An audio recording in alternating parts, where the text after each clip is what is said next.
12-13 വയസ്സുള്ള കുട്ടികൾ തൊട്ട് ഏത് പ്രായക്കാരിലും ഇന്ന് ഫാറ്റി ലിവർ കാണുന്നുണ്ട്. നമ്മുടെ ഇടയിൽ ഒരു 10 പേരെ എടുത്തു കഴിഞ്ഞാൽ 3 പേരിലും ഫാറ്റി ലിവർ ഉള്ളതായിട്ടാണ് കണക്കുകൾ പറയുന്നത്. നമ്മുടെ ശരീരത്തോട് ഏറ്റവും കോപ്പറേറ്റ് ചെയ്യുന്നതും നമ്മുടെ ശരീരത്തോട് ഏറ്റവും സ്നേഹമുള്ള ഒരു ഓർഗൻ ലിവറാണ്. എന്താണ് ഫാറ്റി ലിവർ? അപ്പം നമുക്ക് ആദ്യം തന്നെ നമ്മുടെ ജീവിതശൈലിയിലാണ് മാറ്റം വരുത്തേണ്ടത്. ഹായ്, ഞാൻ ഡോക്ടർ പ്രിയ, Q1 ഹെൽത്ത് കെയറിലെ ഹോമിയോപ്പത്തിക് ഫിസിഷ്യനാണ്. ഇന്ന് നമ്മുടെ ക്ലിനിക്കിൽ പേഷ്യൻസ് ഒക്കെ വരുമ്പോൾ ചിലപ്പോൾ വയറുവേദനയായിട്ടോ അല്ലെങ്കിൽ മറ്റ് പല കംപ്ലയിൻസിന് വരുമ്പോൾ നമ്മൾ വയറിൻ്റെ സ്കാനിങ്ങിന് വിടാറുണ്ട്. അപ്പോൾ നമ്മൾ യാദൃശ്ചികമായി കാണുന്ന ഒരു ഫൈൻഡിംഗ് ആണ് ഫാറ്റി ലിവർ. 12-13 വയസ്സുള്ള കുട്ടികൾ തൊട്ട് ഏത് പ്രായക്കാരിലും ഇന്ന് ഫാറ്റി ലിവർ കാണുന്നുണ്ട്. നമ്മുടെ ഇടയിൽ ഒരു 10 പേരെ എടുത്തു കഴിഞ്ഞാൽ 3 പേരിലും ഫാറ്റി ലിവർ ഉള്ളതായിട്ടാണ് കണക്കുകൾ പറയുന്നത്. ഇത്രയും കോമൺ ആയി കാണുന്ന ഒരു ജീവിതശൈലി രോഗമായതുകൊണ്ട് തന്നെ ഇന്ന് നമുക്ക് ഫാറ്റി ലിവറിനെ കുറിച്ച് സംസാരിക്കാം. നമ്മുടെ ശരീരത്ത് വലതുവശത്ത് വയറിന് മുകളിൽ വാരിയെല്ലുകളുടെ താഴെ സ്ഥിതി ചെയ്യുന്ന ഒരു ഓർഗനാണ് കരൾ. നമ്മുടെ ശരീരത്തിലെ ഏറ്റവും വലിയ ഗ്രന്ഥിയാണ്. ഒരു ആരോഗ്യമുള്ളൊരു മനുഷ്യൻ്റെ ശരീരഭാരത്തിൻ്റെ 2% കരളിൻ്റെ തൂക്കമായിട്ടാണ് കണക്കാക്കപ്പെടുന്നത്. നമ്മുടെ ശരീരത്തിൽ ഭക്ഷണത്തെ ദഹിപ്പിക്കാനായിട്ടുള്ള പിത്തരസം ഉൽപ്പാദിപ്പിക്കുന്നത് കരളിലാണ്. അതുപോലെ തന്നെ നമ്മുടെ ശരീരത്തിലുള്ള വൈറ്റമിനെ സ്റ്റോർ ചെയ്യുന്നതും അതുപോലെ നമ്മുടെ ശരീരത്തിൽ ഉണ്ടാകുന്ന ടോക്സിൻസിനെയൊക്കെ മെറ്റബോളൈസ് ചെയ്ത് മാലിന്യങ്ങളെ പുറന്തള്ളുന്നതും ലിവറിൻ്റെ ഫങ്ഷൻസ് മൂലമാണ്.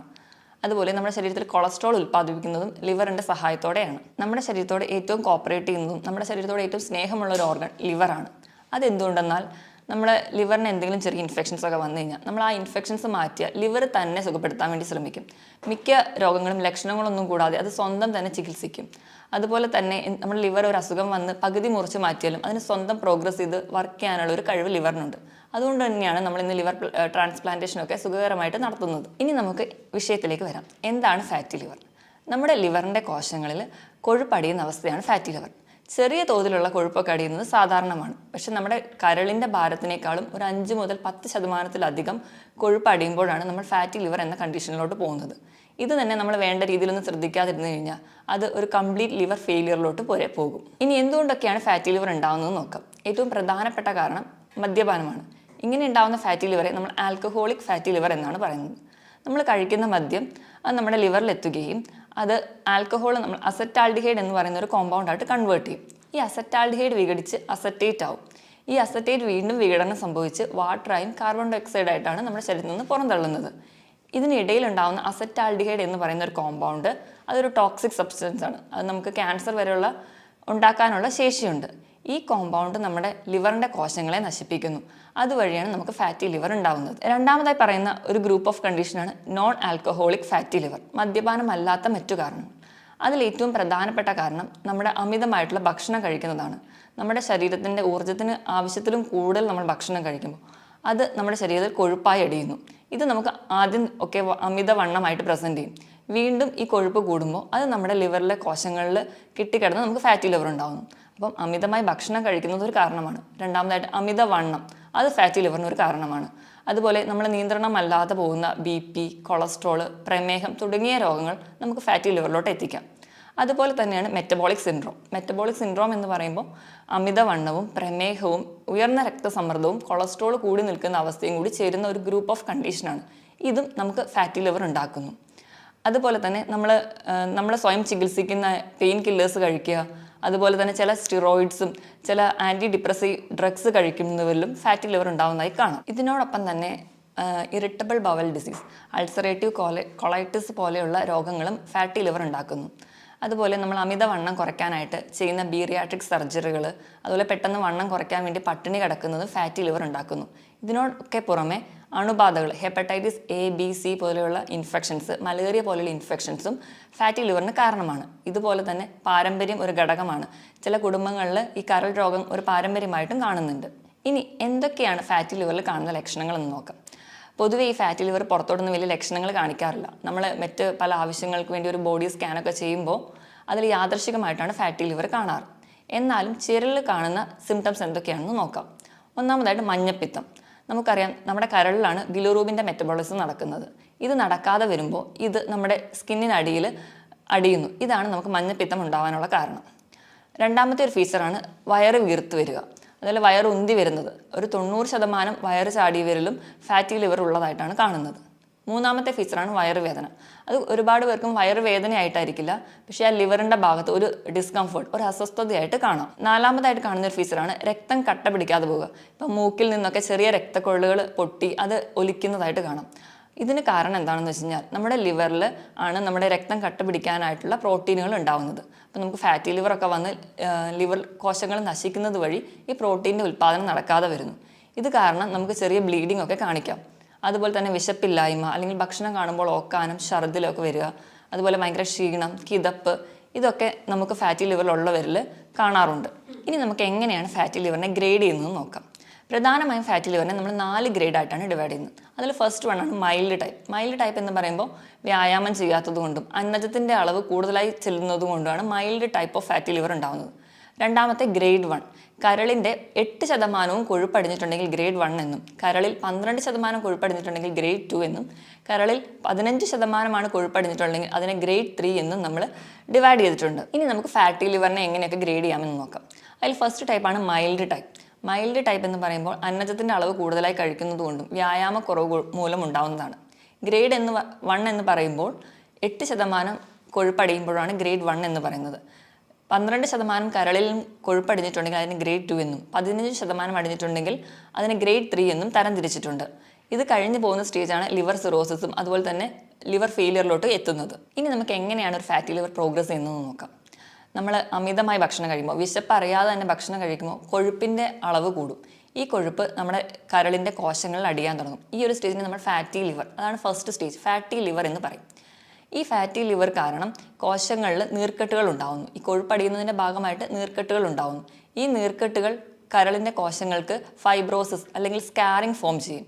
നമ്മൾ മുറിവൊക്കെ ഉണങ്ങുമ്പോൾ കാണുന്ന ആ ഒരു സ്കാർ നമ്മുടെ ലിവറിൻ്റെ കോശങ്ങളിലുണ്ടാവും. ഈ സ്കാറിങ് കട്ടി കൂടി വരുന്നതിൻ്റെ ഭാഗമായിട്ട് ഉണ്ടാവുന്ന ഒരു സ്റ്റേജാണ് നോൺ ഹെപ്പാറ്റിക് സ്റ്റീയറ്റോസിസ്. ഇതാണ് രണ്ടാമത്തെ സ്റ്റേജ്. ഈ ഒരു സ്റ്റേജ് എത്തുമ്പോഴത്തേക്കും നമ്മുടെ ലിവർ എൻസൈംസ് ഒക്കെ കൂടുതലായിട്ട് നിൽക്കും. ഈ ഫാറ്റി ലിവറിൻ്റെ സ്റ്റേജിലും ഈ സെക്കൻഡ് സ്റ്റേജിലും നമുക്ക് ലിവറിനെ പഴയ പോലെ തിരിച്ചെത്തിക്കാൻ പറ്റും. ഇനി ഈ ഒരു സ്റ്റേജ് പ്രോഗ്രസ് ചെയ്യുമ്പോൾ നമ്മുടെ നോർമലായിട്ടുള്ള ലിവർ കോശങ്ങൾക്കൊക്കെ അതിൻ്റെ പ്രഷർ കൂടുന്നതിൻ്റെ ഭാഗമായിട്ട് നോർമൽ ഫങ്ഷനിങ് ഒന്നും ചെയ്യാൻ പറ്റാതാവും. അങ്ങനെ കരളിൻ്റെ മൊത്തം പാരൻകൈമയ്ക്ക് ഒരു ഫൈബ്രോസ്ഡ് സ്റ്റേജിലോട്ട് പോകും. അതാണ് മൂന്നാമത്തെ സ്റ്റേജ്, ഫൈബ്രോസ്ഡ് സ്റ്റേജ്. ഇത് കഴിഞ്ഞ് ഈ ഫൈബ്രോസിസ് വീണ്ടും തുടരുന്ന വഴി നമുക്ക് കംപ്ലീറ്റ് ആയിട്ടുള്ള ലിവർ ചുരുങ്ങി ഒരു റബ്ബർ പോലെ ഒരു ഉപയോഗമില്ലാത്ത ഒരു അവയവമായിട്ട് മാറും. ഈ ഒരു സ്റ്റേജിനെയാണ് നമ്മൾ ലിവർ സിറോസിസ് എന്ന് പറയുന്നത്. ഇങ്ങനെ 4 സ്റ്റേജായിട്ട് ലിവർ പ്രോഗ്രസ് ചെയ്ത് അവസാനം ഒരു ലിവർ ക്യാൻസറിലോട്ടും കംപ്ലീറ്റ് ലിവർ ഫെയിലിയറിലോട്ടാണ് പോകുന്നത്. ആദ്യത്തെ 2 സ്റ്റേജ് നമുക്ക് റിവേഴ്സിബിൾ ആണ്. അതായത് നമുക്ക് ചികിത്സിച്ചാൽ അല്ലെങ്കിൽ നേരത്തെ അറിഞ്ഞു കഴിഞ്ഞാൽ ഒരു പരിധി വരെ നമുക്ക് അതിൻ്റെ ഫംഗ്ഷനൊക്കെ നോർമലാക്കി കൊണ്ടുവരാൻ പറ്റും. പക്ഷേ അവസാനത്തെ 2 സ്റ്റേജിലാണ് നമ്മൾ അറിയുന്നതെങ്കിൽ അപ്പോഴത്തേക്കും നമുക്കത് കംപ്ലീറ്റ് ആയിട്ട് തിരിച്ചു കൊണ്ടുവരാൻ പറ്റില്ല. ഈ ഒരു സ്റ്റേജൊക്കെ എത്തുമ്പോഴത്തേക്കും പലർക്കും സ്കിന്നിൽ തന്നെ ഒരു കാരണമൊന്നും കൂടാതെ ചൊറിച്ചിലുണ്ടാവുന്നു, പാദങ്ങളിൽ നീര്, ഉറക്കമില്ലായ്മ, വിശപ്പില്ലായ്മ, അതുപോലെ വയറൊക്കെ വല്ലാണ്ട് വെള്ളം കെട്ടി വീർത്തിരിക്കുന്ന ഒരു സ്റ്റേജിലോട്ടൊക്കെ എത്തിയിട്ടുണ്ടാവും. ഇനി ഇങ്ങനെ ലിവർ കംപ്ലയിൻറ്റ്സ് ഒക്കെ കാണുന്നവരിൽ കോമൺ ആയിട്ട് കാണുന്ന വേറൊരു കംപ്ലയിൻ്റ് ആണ് പിത്തസഞ്ചിയിൽ കല്ല്, അതുപോലെ പിത്തസഞ്ചിയിലൊക്കെ പോളിപ്പ് ഫോം ചെയ്യുന്നത്. അപ്പം നമ്മൾ മെയിൻലി ആ ഒരു കല്ല് സർജറി വഴി റിമൂവ് ചെയ്യും, അല്ലെങ്കിൽ പോളിപ്പ് റിമൂവ് ചെയ്യും. പക്ഷേ ഇവിടുത്തെ ഒരു ബേസിക് കോസ് എന്ന് പറഞ്ഞിട്ടുണ്ടെങ്കിൽ ലിവറിൽ പ്രശ്നം ഉണ്ടാവും. അപ്പോൾ ഇങ്ങനെയൊക്കെ ഉള്ള രോഗികൾ ആദ്യം അവർക്ക് ഫാറ്റി ലിവർ ഉണ്ടോ അല്ലെങ്കിൽ ലിവർ കംപ്ലയിൻറ്റ്സ് ഒക്കെ ഉണ്ടെങ്കിൽ അതിനെ വേണം കൺട്രോൾ ചെയ്യാൻ. അതിന് വേണ്ടിയിട്ട് വേണം നമ്മുടെ ഡയറ്റും അല്ലെങ്കിൽ നമ്മുടെ എക്സസൈസൊക്കെ ചാർട്ട് ചെയ്യാൻ. ഇനി നമുക്ക് എങ്ങനെയൊക്കെ ഫാറ്റി ലിവർ കണ്ടുപിടിക്കാം എന്നറിയാം. നമ്മൾ പറഞ്ഞ പോലെ നേരത്തെ യാദൃശ്ചികമായിട്ടാണ് കാണുന്നത്. അപ്പോൾ ഇങ്ങനത്തെ വയറൊക്കെ വീർത്ത് വരുന്നവരാണെങ്കിലും അല്ലെങ്കിൽ എന്തെങ്കിലും പാരമ്പര്യമായിട്ടുള്ളവർക്കും അല്ലെങ്കിൽ മദ്യപാനികളൊക്കെ ഇടയ്ക്കിടയ്ക്ക് വയറിൻ്റെ സ്കാൻ ചെയ്ത് നോക്കുന്നത് നല്ലതാണ്.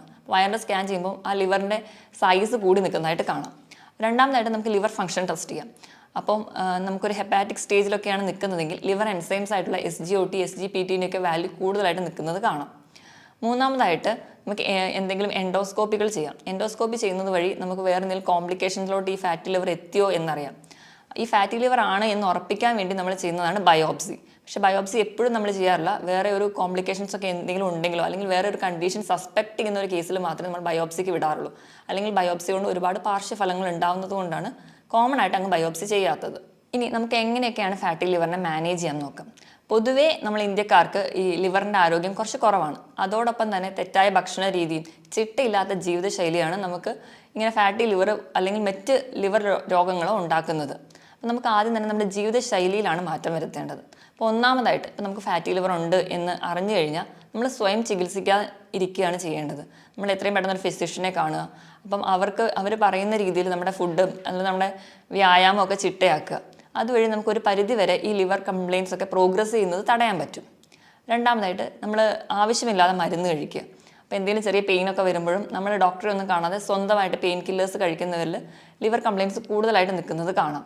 അതുപോലെ തന്നെ സ്റ്റിറോയിഡ്സും അതുപോലെ ചില സൈക്യാട്രിക് ഡ്രഗ്സും ചില ഹാർട്ട് കംപ്ലയിൻസിന് കഴിക്കുന്ന മെഡിസിൻസ് ഒക്കെ കഴിക്കുന്നവർക്ക് ഫാറ്റി ലിവറിനുള്ള ചാൻസ് കൂടുതലാണ്. അപ്പോൾ ഇങ്ങനെയുള്ളവർ ഇങ്ങനെ മെഡിസിനൊക്കെ കഴിക്കുന്നവരാണെങ്കിൽ ഇടയ്ക്കിടയ്ക്ക് LFT ചെക്ക് ചെയ്യുന്നത് വഴി നമുക്ക് ഇങ്ങനെ ഫാറ്റി ലിവർ ഉണ്ടോ അല്ലെങ്കിൽ അത് പ്രോഗ്രസ് ചെയ്യുന്നോ എന്നൊക്കെ അറിയാൻ പറ്റും. ഇനി മൂന്നാമതായിട്ട് ഇപ്പം ഡയബറ്റീസ് ഉള്ളവരും അതുപോലെ കൊളസ്ട്രോൾ ഒക്കെ ഉള്ളവരാണെങ്കിൽ മാക്സിമം അത് കൺട്രോൾ ചെയ്യാൻ നോക്കുക. സ്വയം ചികിത്സിക്കാതെ തന്നെ നമുക്ക് വേണ്ട രീതിയിൽ കറക്റ്റായിട്ട് മെഡിസിൻ ഫോളോ ചെയ്യുക. അത് കൺട്രോൾ ചെയ്യുന്നത് വഴി നമുക്ക് ഇൻസുലിൻ റെസിസ്റ്റൻസ് ഒക്കെ കൺട്രോൾ ചെയ്യാൻ പറ്റും.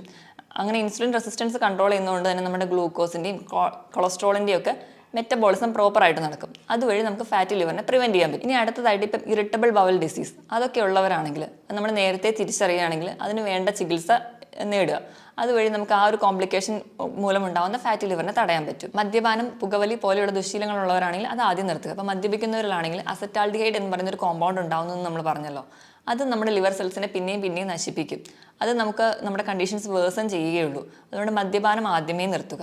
ഇനി പുകവലി, അത് നമ്മൾ ഡയറക്റ്റായിട്ട് പുകവലിക്കുന്നില്ലെങ്കിലും അത് ശ്വസിക്കുന്നത് വഴിയും നമുക്ക് ഈ കണ്ടീഷൻ ഫാറ്റി ലിവറൊക്കെ ഉള്ളവർക്കാണെങ്കിൽ അത് കൂടുതൽ വേഴ്സൺ ചെയ്യുന്നതായി കാണാം. അതുപോലെ ഈ പുകവലിക്കുന്നവരിൽ കൂടുതലായിട്ട് ക്യാൻസർ രോഗങ്ങൾ കൂടുതലായി കാണുന്നുണ്ട്. അതുകൊണ്ട് അത് എത്രയും പെട്ടെന്ന് നിർത്തുന്നതാണ് നല്ലത്. ഇതിനോടൊപ്പം തന്നെ ഫാറ്റി ലിവറിന് വലിയൊരു കാരണമാണ് അമിതവണ്ണം. അപ്പോൾ അങ്ങനെയുള്ളവരാണെങ്കിൽ വെയിറ്റ് കുറയ്ക്കാൻ ശ്രദ്ധിക്കുക.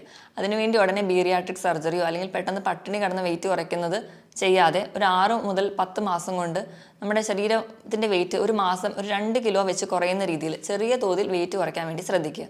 അതിനുവേണ്ടി കൃത്യമായിട്ട് വ്യായാമം ചെയ്യുക.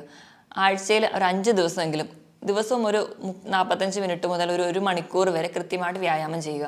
ഏറ്റവും നല്ല എക്സസൈസ് എന്ന് പറയുന്നത് സൈക്ലിംഗ് അതുപോലെ സ്വിമ്മിംഗ് ഒക്കെയാണ്. അതുപോലെ തന്നെ നമ്മൾ സ്പീഡിൽ കൈ വീശി നടക്കുക. നമ്മുടെ ഹാർട്ട് റേറ്റ് കൂടുന്ന തരത്തിലുള്ള എക്സസൈസുകളും നല്ലതാണ്. ഇങ്ങനെ നമുക്ക് അണുബാധകളും നമുക്ക് ഫാറ്റി ലിവർ ഉണ്ടാക്കും. അപ്പോൾ ഇത് തടയാൻ വേണ്ടിയിട്ട് നമ്മൾ സ്വയം സുരക്ഷിതരാണെന്ന് ഉറപ്പുവരുത്തണം.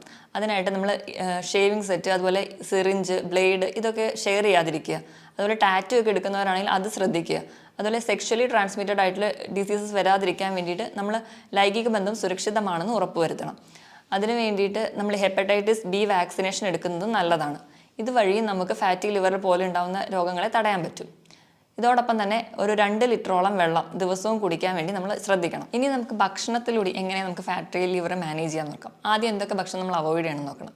പ്രധാനമായിട്ടും നമ്മൾ ഭക്ഷണത്തിൽ കുറയ്ക്കേണ്ടത് കാർബോഹൈഡ്രേറ്റ്, അന്നജത്തിൻ്റെ അളവ് കുറയ്ക്കുക. അതുപോലെ മധുരം, ഉപ്പ് പൂർണ്ണമായും കുറയ്ക്കാൻ ശ്രദ്ധിക്കുക. അതുപോലെ തന്നെ പ്രോസസ്ഡ് ഫുഡുകൾ, മൈദ അടങ്ങിയതും അതുപോലെ പിസ്സ പോലെയുള്ള ഫാസ്റ്റ് ഫുഡുകൾ, അതുപോലെ റിഫൈൻഡ് ആയിട്ടുള്ള ഭക്ഷണങ്ങൾ, അതുപോലെ എണ്ണയിൽ വറുത്തതും പൊരിച്ചതുമായിട്ടുള്ള ഭക്ഷണങ്ങൾ പൂർണ്ണമായും ഒഴിവാക്കാൻ വേണ്ടി ശ്രദ്ധിക്കുക. ഇപ്പം നമ്മൾ പാൽ കുടിക്കുന്നവരൊക്കെ ആണെങ്കിൽ പാലിൻ്റെ പാട മാറ്റിയിട്ട് വേണം കഴിക്കാൻ. അതുപോലെ തൈര് ഉപയോഗിക്കുമ്പോൾ വെണ്ണ മാറ്റിയിട്ട് പച്ചമോരായിട്ട് ഉപയോഗിക്കാൻ വേണ്ടി ശ്രദ്ധിക്കുക. അതുപോലെ റെഡ് മീറ്റ് പൂർണ്ണമായിട്ട് ഒഴിവാക്കുക. റെഡ് മീറ്റ് എന്ന് പറയുമ്പോൾ ബീഫ് അതുപോലെ പോർക്ക് പോലെയുള്ള ഇറച്ചികൾ പൂർണ്ണമായും ഒഴിവാക്കുക. ഇനി നമുക്ക് എന്തൊക്കെ കഴിക്കാമെന്ന് നോക്കാം.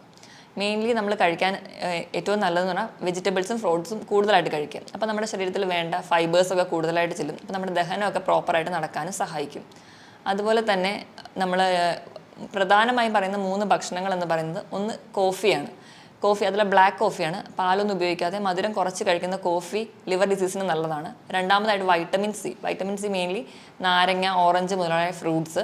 വൈറ്റമിൻ ഇ സപ്ലിമേഷൻ നല്ലതാണ്. അതിനുവേണ്ടി നമുക്ക് വാൽനട്ട്, കാഷ്യൂ ഒക്കെ കൂടുതലായിട്ടും കഴിക്കാം. ഇതുപോലെ തന്നെ കൂടുതലും ഇലക്കറികൾ ലിവറിന് വളരെ നല്ലതാണ്. ഇലക്കറികൾ തന്നെ നമുക്ക് സുലഭമായി കിട്ടുന്ന ചീര, മുരിങ്ങയില, അതിൽ കറിവേപ്പില ഇതൊക്കെ നല്ലതാണ്. അതുപോലെ തന്നെ ലിവറിന് ഏറ്റവും നല്ലതാണ് cruciferous vegetables, cabbage, cauliflower, broccoli തുടങ്ങിയ പച്ചക്കറികളും വളരെ നല്ലതാണ്. അതുപോലെ നമ്മൾ എപ്പോഴും ഉപയോഗിക്കുമ്പം റിഫൈൻഡ് ഓയിൽ ഉപയോഗിക്കാതിരിക്കുക. റിഫൈൻഡ് ഓയിൽ എന്ന് പറയുമ്പോൾ പാം ഓയിലും സൺഫ്ലവർ ഓയിലൊക്കെ. അൺറിഫൈൻഡ് ആയിട്ടുള്ള ഓയിലുകൾ, നമ്മുടെ വെളിച്ചെണ്ണ അതുപോലെ ഒലിവ് ഓയിലൊക്കെ കൂടുതലായിട്ട് ഉപയോഗിക്കാൻ ശ്രദ്ധിക്കുക. അതുപോലെ നമ്മൾ കൊഴുപ്പ് കഴിക്കുമ്പോൾ നമ്മുടെ അയല, മത്തി, ചൂര പോലെയുള്ള മീനുകളിലെ പോളി അൺസാച്ചുറേറ്റഡ് ആയിട്ടുള്ള ഫാറ്റ് അടങ്ങിയ ഭക്ഷണങ്ങൾ കഴിക്കാൻ കൂടുതലായിട്ട് ശ്രദ്ധിക്കുക. ഇങ്ങനെയൊക്കെ ചിട്ടയായ ഭക്ഷണ രീതിയിലൂടെയും കൃത്യമായ വ്യായാമത്തിലൂടെയും നമുക്ക് ലിവറിൻ്റെ ആരോഗ്യം മെച്ചപ്പെടുത്താവുന്നതേ ഉള്ളൂ. ഇതോടൊപ്പം തന്നെ തുടക്കത്തിലൊക്കെ അറിയുകയാണെങ്കിൽ ഹോമിയോപ്പതിയിൽ ഫലപ്രദമായ ചികിത്സയും ലഭ്യമാണ്. മറ്റൊരു ഹെൽത്ത് ടോപ്പിക്കുമായിട്ട് വീണ്ടും കാണുന്നത് വരെ നന്ദി.